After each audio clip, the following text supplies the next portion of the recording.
नमस्कार, मी संकेत आवटे. ॲक्च्युली तुमच्या कमेंट खूप चांगल्या आल्या होत्या. व्हिडिओ पब्लिश केल्यानंतर प्रचंड कमेंट आल्या होत्या रिच मी अपडेट या चॅनलवरून. सध्या तुम्हाला गरज आहे एका स्ट्रॅटेजीची. नेमकं मार्केटमध्ये काय होऊ शकतं? डायरेक्ट चार्टवर मी घेऊन जातोय, बिलकुल वेळ खाणार नाही आहे. स्ट्रॅटेजी एकदम सिंपल आहे. सोप्या भाषेत समजावून सांगणार आहे. शांतपणे ऐका. बाकी काही कामं असतील हातातली बाजूला ठेवा. निवांत व्हिडिओ बघा. आत्ता एक रेड कॅन्डल आपल्याला बनलेली दिसते. मार्केटमध्ये पॅनिक क्रिएट झालाय. मार्केट क्रॅश होणार, पडणार, ब्ला ब्ला ब्ला सगळ्या गोष्टी सुरू झालेल्या आहेत. काही हरकत नाही. बजेट आहे. दोन गोष्टी या होणारच आहेत. एकतर मार्केट खाली येणार आणि वर जाणार. मी म्हणतोय दोनही गोष्टी होणार आहेत माझ्या मताप्रमाणे. अगेन रिकमेंडेशन नाही. एक करेक्शन येईल, परत रिकव्हरी येईल. ही गोष्ट होण्याचे चान्सेस जास्त आत्ता मला सध्या तरी पाहायला मिळतात. मग ते करेक्शन खूप मोठं येईल असं मला वाटत नाही, पण एक करेक्शन तर येईल. मायनर करेक्शन येईल. मग ते आज उद्या परवा येईल याची गॅरंटी नाही आहे. बजेटच्या दरम्यान किंवा बजेट झाल्यावर सुद्धा माझी शक्यता म्हणजे 23, 24, 25 नंतर आपल्याला थोडंसं स्पीडअप झालेलं दिसेल. पण ठीक आहे, आपण इमॅजिन करू की मार्केट असं येतं आणि असं काहीतरी परत वर जाईल. कारण नेहमी मार्केट कधी वर जाताना अशा प्रकारे हे मुवमेंट करतच जातं. आता इथं सुद्धा तुम्ही बघू शकता. एक मायनर करेक्शन आलं, परत वर, परत खाली, परत वर, परत खाली. हे मार्केटचं कायमचं चालूच राहतं. आता सध्या वरच आहे मार्केट. त्यामुळं मायनर करेक्शन येणं स्वाभाविक आहे. आता हा व्हिडिओ रिलेट बिलकुल करू नका तुमच्या इन्व्हेस्टमेंट बरोबर, कारण सरळ मी तुम्हाला क्लिअर सांगतोय. न्यूज व्हिडिओमध्ये मी खूप डीप बोललो, आता त्यावर जास्त बोलणार नाही. If you want more information direct जाऊन तुम्ही तिथं तो व्हिडिओ बघा, तुम्हाला सगळ्या गोष्टी क्लिअर होतील. आता सध्या पिक्चर थोडंसं भीतीदायक आहे, पण जर तुम्ही तुमचे स्टॉक विकले तर टॅक्स लागणार. त्यापेक्षा बेटर वे आहे की मायनर करेक्शनला त्याला सेल न करता निवांत होल्ड करा. थोडाफार लॉस दिसेल किंवा 30, 40, 50, 100% जे काही प्रॉफिट चालू आहे त्यातलं 2-5% वर खाली दिसेल, त्याला घाबरण्याची गरज बिलकुल नाही असं मला सध्या तरी वाटतं.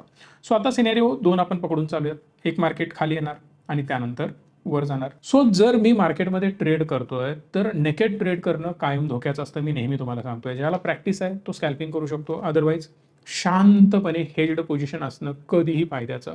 नेकेड जेवढ्या पोझिशन ठेवाल तेवढं तुम्ही फसत जाणार. कारण जोपर्यंत तुम्हाला अंदाज येणार नाही माझा लॉस किती आहे. जेव्हा मी वन साइडेड ट्रेड घेतो, आता तुम्हाला एक्झाम्पल मी दाखवतो. समजा मला वाटतं मार्केट वर जाणार, यातलं कुठलाही शब्द रिकमेंडेशनसाठी मी देत नाहीये. सगळं जे काही सांगतोय ते एज्युकेशन पर्पजसाठीच सांगतोय. समजा मी इथं आलो, मला वाटतं की मार्केट वर जाणार आहे, म्हणून मी 24,600चा कॉल बाय केला. जर तुम्ही याचा पे ऑफ चार्ट बघितला ना तर तुम्हाला पिक्चर क्लिअर होईल की जोपर्यंत मार्केट वर जात राहणार माझं प्रॉफिट वाढत जाणार. कदाचित 200, 300, 500, 1000, मग 5,000, 10,000, 20,000 असं करत हे प्रॉफिट माझं वाढत जाऊ शकतं. इथं क्लिअरली दिसतंय maximum profit unlimited, but maximum loss जो आहे तो 5,005 रुपये. 100% ऑफ माय कॅपिटल होऊ शकतो. म्हणजे सगळंच कॅपिटल माझं वाईप आउट होऊ शकतं. एवढी मोठी रिस्क आहे, कारण एक्सपायरीला तो झिरोच होणार आहे. या केसमध्ये सगळं कॅपिटल दाववर लावणं रिस्की असतं. म्हणून आपण एक हेज्ड पोझिशन बनवू शकतो, प्रॉपर हेज करू शकतो, जेणेकरून मार्केट वर गेलं किंवा खाली गेलं तरी सुद्धा मला मेजर लॉस होणार नाही. आणि जर माझ्या डायरेक्शनने गेलं तर मला ऑब्व्हियसली प्रॉफिट होणारच आहे. नॉन डायरेक्शनल स्ट्रॅटेजी आहे, ती सुद्धा तुम्ही वापरू शकता. जर तुम्ही माझा कोर्स केला असेल तर तुम्हाला ती माहितीच आहे. आत्ता नॉन डायरेक्शनल स्ट्रॅटेजी थोडंसं लांबच्या पोझिशन्स घेऊन आपण डिप्लॉय करू शकतो. जवळच्या पोझिशन घेण्यात काहीही पॉईंट नाही, बिकॉज रिस्क आहे. आता सिंपल एक केस मला डोक्यात माझ्या क्लिअर होते की मार्केट सुरू कितीला आहे. तर करंट मार्केट प्राइस जर मी बघितली तर 24,550च्या आसपास मार्केट ट्रेड करत आहे, किंवा आपण 500 पकडलं तरी चालेल, किंवा 25,000 आपण पकडलं तरी सुद्धा चालेल. आत्ता करंट प्राइस ही सुरू आहे, म्हणजेच LTP आपण म्हणतोय. LTPच्या हिशोबाने आत्ता मी ट्रेड जर घेतोय तर मी काय करू शकतो. माझा व्ह्यू आहे सपोज बेरिश. दोन्ही साईडच्या व्ह्यूजसाठी मी ऑप्शन तुम्हाला देणार आहे. आपण काय करू शकतो याबद्दल सुद्धा मी चर्चा करणार आहे, ते सुद्धा तुम्हाला कळेल. मी एक काम करेन, मला जर वाटत असेल मार्केट डाऊन जाणार आहे तर डाऊनच्या केसमध्ये मी पुट साईडचा ट्रेड घेणार. सो जर मला वाटत असेल सेल करायचं आहे, पोझिशन सेल व्हायला पाहिजे, तर त्या केसमध्ये मी कॉल सेल करणार. आता हा कॉल कुठला सेल करणार? बरेच लोक सांगतात आउट ऑफ द मनी जाऊन कॉल सेल करा, पण मी आज तुम्हाला सांगू इच्छितोय की इन द मनी जाऊन कॉल सेल करा. याचं रिझन पण मी तुम्हाला एक्सप्लेन करतोय. जर तुम्ही आत्ता इंडिया विक्स बघितला तर तो हायर साईडला आहे. 12, 13, 14, 15 करत आता 16च्या आसपास तो जातो. याचा अर्थ इंडिया विक्स वाढतोय. जेवढा इंडिया विक्स वाढणार तेवढा तुमचा प्रीमियम वाढणार, कारण व्हॉलेटिलिटी वाढते.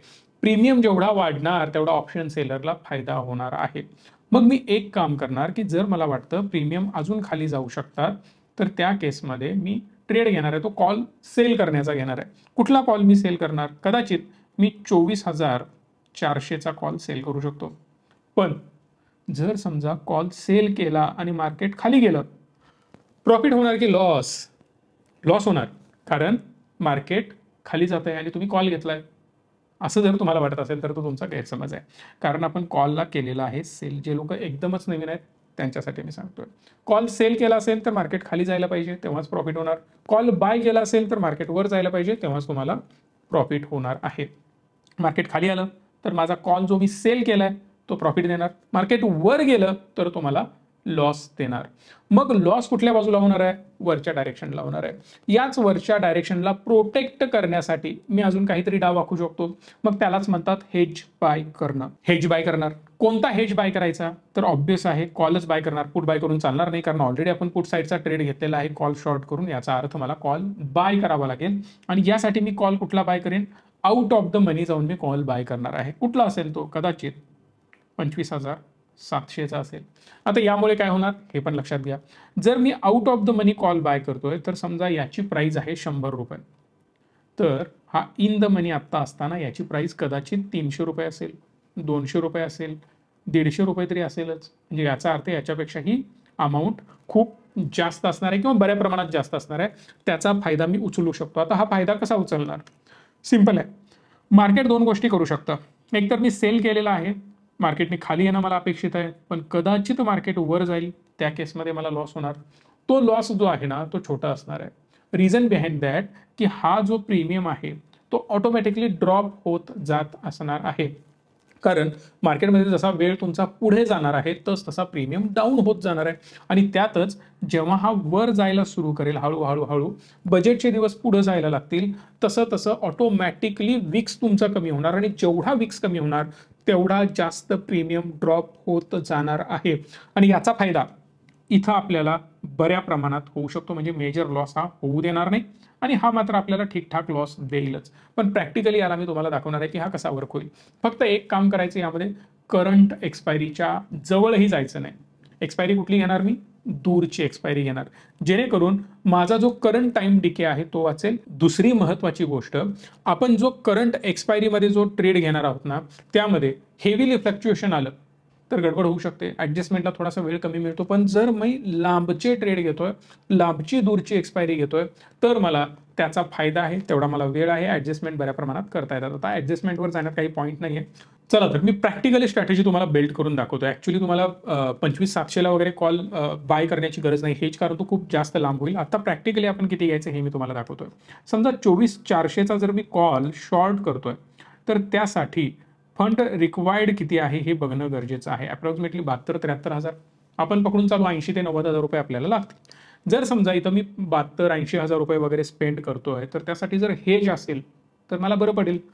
सध्या जर मी चार्टवर बघितलं तर 400 क्रॉस करायला याला वेळ नाही लागणार. जर स्पीड चांगलं पकडलं तर ऑब्व्हियसली हा 0 पण होऊ शकतो. जर 300ला वगैरे आला तर ऑब्व्हियसली हा 0 होणार आहे. जरी 400च्या आसपास आला तरी बऱ्या प्रमाणात प्रीमियम ड्रॉप होत येणार आहेत. पण मार्केट वर गेलं कुठं जाऊ शकतं? 25,000ला जाऊ शकतं मॅक्सिमम, 25,000, 100-200ला जाऊ शकतं. मग मला जास्तच रिस्क घ्यायची नसेल तर मी एक काम करणार, 25,000चा वगैरे कॉल, 25,000, 100-200 किंवा 600-700ला तुम्हाला जायचं आहे, दॅट इज ओके. पण एवढं लांब जाण्यात काही पॉईंट नाही आहे माझ्या मताप्रमाणे.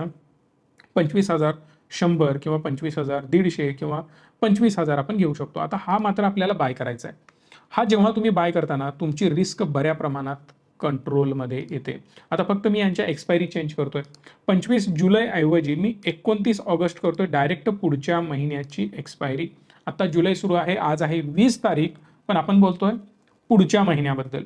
जर समजा मी याला काढून टाकलं, बाईंगची माझी पोझिशन नसतीच, फक्त मी सेल करतोय, तर सेलच्या केसमध्ये काय होणार? जेव्हा जेव्हा मार्केट खाली येण्याचा प्रयत्न करेल तेव्हाच मला इथं प्रॉफिट दिसणार आहे. 15,000 पर्यंत प्रॉफिट जाऊ शकतं, पण लॉस मात्र माझा अनलिमिटेड आहे. जसं मार्केट वर जाईल तो लॉस माझा वाढतच जाणार आहे. सेलिंगसाठी आपण ह्यूज अमाऊंट देतोय, पण बाईंगसाठी आपण छोटी अमाऊंट देतोय. ऍक्च्युली तर 75,000च्या आसपास जी माझी फंडची रिक्वायरमेंट आहे, कारण मी एक्सपायरी पुढची निवडली, मग अशी 72,000 दाखवत होते. आता मी जर यामध्ये बाय केलं तर ही फंड रिक्वायरमेंट डायरेक्ट 36,000ला येते. आता यात मजेदार गोष्ट काय होते की जसं मार्केट खाली येईल तसं माझं प्रॉफिट तर होतच जाणार आहे, पण वर जाईल तसं माझं लॉस प्रोटेक्टेड असणार आहे. याचा जर प्रीमियम तुम्ही बघितला तर हा फक्त 257 रुपये आहे, तर याची प्राइस आता 605 रुपये आहे. आता या दोन्हींचा फायदा कसा उचलायचा हे पण मी तुम्हाला सांगतोय. हे मॅक्सिमम लॉसेस आहेत आणि मॅक्सिमम प्रॉफिट्स आहेत बरं का, म्हणजे एवढेच होतील असं नाही आहे. कदाचित मी एक सिंपल आयडिया वापरेन की मी इन्व्हेस्ट किती केलेत, 36,000 रुपये केलेत. जर मला 36,000 रुपयांवर 3600 रुपये मिळत असतील, बास आहे ना. 10% विदिन फ्यू डेज इझिली मी घेऊन बाहेर पडू शकतो. एवढ्या मोठ्या प्रॉफिटची गरज नाही किंवा एवढा मोठा लॉस घ्यायची पण गरज नाही. मी एक लॉस आणि एक प्रॉफिट सेट करू शकतो. लेट से मी 4,000 हा आकडा सेट केला. जर 4,000 आले तरी मी बाहेर पडणार, 4,000 गेले तरी मी बाहेर पडणार. सो अशा प्रकारे टार्गेट आपण आणि स्टॉप लॉस सेट करू शकतो. ॲक्च्युली यामध्ये प्रॉफिट होण्याची प्रोबॅबिलिटी जास्त आहे. त्याचं मी कारण आता एक्सप्लेन करतोय. बघा, हा जो कॉल तुम्ही शॉर्ट केलाय, मार्केट काय करू शकतो, एक तर रेंज बाउंड राहू शकतो. हा काय करणार, तुम्हाला प्रॉफिटच देणार. मी फक्त सेलिंग पोझिशनबद्दल बोलतोय बरं का. जर समजा मार्केट हळूहळू हळूहळू हळू वर जात आहे, याचा अर्थ इथं पण प्रॉफिट, इथं पण प्रॉफिटच होणार, कारण प्रीमियम फास्ट वाढणार नाही, तो हळूहळू डिकेच होत जाणार आहे ना. आणि त्यात आणि आपला इंडिया विक्स जास्त आहे, तो हळूहळू कमी होणार. नंतर जसं तुमचे रिझल्ट येत जातील, आता रिझल्टचा पण सीझन सुरू आहे, प्लस 23 तारखेपासून आपलं बजेटचं पण सेशन सुरू होतोय, त्यामुळे नंतर हळूहळू व्हॉलेटिलिटी कमी होत जाते, तसं तसं प्रीमियम पण कमी होणार आहे. जर समजा मार्केट हळूहळू खाली येत आहे, मी प्रॉफिटमध्ये असेल. मार्केट जोरदार क्रॅश झालं तरी सुद्धा मी प्रॉफिटमध्ये असेल. एकाच केसमध्ये हा मला लॉस देईल, जर हा शार्पली वर जाण्याचा प्रयत्न करतोय तरच माझा लॉस होणार आहे, अदरवाईज मेजर माझा लॉस होणार नाही. पण अपोजिट या बाईंगच्या केसमध्ये माझं काय होणार, तर या केसमध्ये मेजरली या सगळ्या पोझिशन्स मला लॉसच देणार आहेत. एकाच केसमध्ये मी प्रॉफिटमध्ये असणार आहे, आणि ती केस कुठली, मी कॉल बाय केलेला आहे, ज्यामध्ये शार्प फॉल आला तरच मी इथं प्रॉफिटमध्ये असणार, अदरवाईज या सगळ्या केसमध्ये मी लॉस असणार आहे. हा माझा होणारा लॉस 257 पेक्षा जास्त जाऊ शकत नाही. जर दोघेही झिरो झाले तरी मला फरक पडत नाही, कारण दोन्हींचा डिफरन्स हा 300 रुपयांपेक्षा जास्त आहे, म्हणजे 50% गेन ऑलमोस्ट माझा होऊन जाईल, 40% आसपास. त्यामुळं या केसमध्ये कितीही झालं तरी सुद्धा अकाउंटमध्ये प्रॉफिट दिसण्याचे चान्सेस खूप जास्त आहेत असं मला वाटतं. तुम्हाला या स्ट्रॅटेजीबद्दल काय वाटतं कमेंट बॉक्समध्ये सांगा. मॅक्सिमम हा व्हिडिओ शेअर करा. तुम्हाला जर डीपमध्ये जाऊन शिकायचं असेल तर हा नंबर दिलेला आहे. धन्यवाद. Stay tune and stay positive.